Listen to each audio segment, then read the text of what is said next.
അതേ സുഹൃത്തുക്കളെ, കിനേസ്റ്റിക് ഇൻ്റർഫ്ലേഗ് ഹെൽത്ത് കെയറിൽ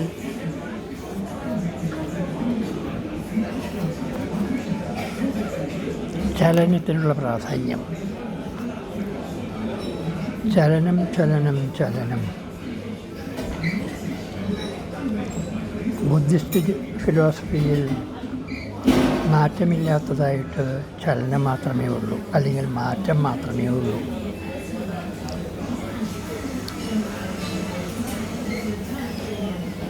ആ പൊസ്റ്റരിയോരി എന്ന് പറഞ്ഞാൽ എംപീരിക്കലായിട്ട് വെസ്റ്റേണേഴ്സ്, പാശ്ചാത്യർ, ഐസക് ന്യൂട്ടൻ പോലുള്ളവരുടെ every action has a reaction തുടങ്ങിയ ചലനത്തെ പറ്റിയുള്ള തിയറി ഒരുപക്ഷെ ഭാരതീയർക്ക് അതിനൊക്കെ നൂറ്റാണ്ടുകൾക്ക് മുമ്പേ അറിയാമായിരുന്നു. ശ്രീരാമ പരമഹംസൻ്റെ ഭാഷയിൽ പറഞ്ഞാൽ മായാമയനുടെ ലീലാവേലകളാണ് ഈ പ്രപഞ്ചത്തിൽ കാണുന്നത് സർവവും. ഏതോ ഒരു പാശ്ചാത്യ ചരിത്രകാരൻ ടോയിൻബിയോ, വിൽഡ്യൂറോൻ്റോ മറ്റുമാകാം, India where everybody is a philosopher. അതൊരു സത്യമാണ്. ഭാരതത്തിന് പണ്ടേ ആ പ്രിയോരി ആയി അറിയാമായിരുന്ന, എന്ന് പറഞ്ഞാൽ സങ്കല്പ ശക്തി കൊണ്ട് ലാബിൽ കണ്ടുപിടിക്കുന്നതിന് അന്യമായ ഒരു രീതിയിൽ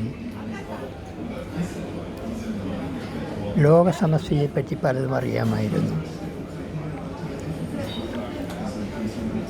ഈശ്വരൻ നമുക്ക് തന്നിരിക്കുന്ന ചലനശക്തി, സ്വന്തമായ ചലനശക്തിയെന്ന് നാം വ്യാഖ്യാനിക്കുന്ന ഈശ്വരശക്തി നമ്മിൽ നിന്ന് അന്യമാകുമ്പോൾ അത് തിരിച്ചു കിട്ടുന്നതിനുള്ള സഹായം കൊടുക്കൽ മാത്രമാണ് ഫിസിയോതെറാപ്പി അല്ലെങ്കിൽ കൈനസ്തെറ്റിക് തെറാപ്പി ചികിത്സ എന്നൊക്കെ നാം പറയുന്നത്. ക്ഷമിക്കണം, കഴിഞ്ഞ തവണത്തെ എൻ്റെ പങ്ക്തിയിൽ പെട്ടെന്ന് നിർത്തേണ്ടി വന്നു 1.5 മിനിറ്റ് കഴിഞ്ഞപ്പോഴേക്കും. കാരണം ഒന്ന്, ആധുനിക ശാസ്ത്രത്തിൽ എനിക്കുള്ള കമ്പ്യൂട്ടർ തിയറിയിലേക്കുള്ള അറിവുകേട്. രണ്ടാമത്, ഞാൻ പഠിച്ചു വരുന്നേ ഉള്ളൂ. രണ്ടാമത്, ഞാനുപയോഗിക്കുന്ന സ്മാർട്ട് ഫോണിൽ വേണ്ടത്ര പ്ലാറ്റ്സ് അല്ലെങ്കിൽ സ്റ്റോറേജ് സ്പേസ് ഇല്ലാതിരുന്ന ഈ കാരണങ്ങൾ കൊണ്ടാണ് പെട്ടെന്ന് നിർത്തേണ്ടി വന്നത്. എങ്ങനെയും ഞാൻ ദീർഘിപ്പിക്കുന്നില്ല. ഹെൽത്ത് കെയറിൽ ഇടപെടുന്നവർക്ക് ഈ ഒരു പേജിൽ കിടക്കുന്ന ഭാഗങ്ങൾ ഒരുപക്ഷെ സഹായിച്ചേക്കും. ഇനി ഓസ്ട്രേലിയ, ബ്രിട്ടൻ, അമേരിക്ക പോലുള്ള ലോകങ്ങളിലേക്ക് ജോലി തേടി പോകുന്നവർക്ക് തീർത്തും ആവശ്യമായ ഒരു അറിവാണിത്. അതിനു പുറമെ ജർമ്മൻ ഭാഷ പഠിക്കുന്നതിന് ആവശ്യമുള്ളവർക്ക് ഇത് ഒരു കോംപ്രിഹെൻഷൻ ടെസ്റ്റായിട്ട്, യൂബുങ്ങായിട്ട്, വ്യായാമമായിട്ട്, എക്സസൈസായിട്ട് ഉപയോഗിക്കാൻ കൊള്ളാവുന്ന ടെക്സ്റ്റാണ്. ഞാൻ നിർത്തുന്നു. ജർമ്മൻ ഭാഷയിൽ കൂടുതൽ പ്രാവീണ്യം താല്പര്യമുള്ളവർക്ക്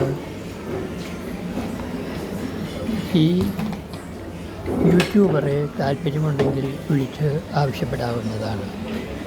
ബൈ നൗ.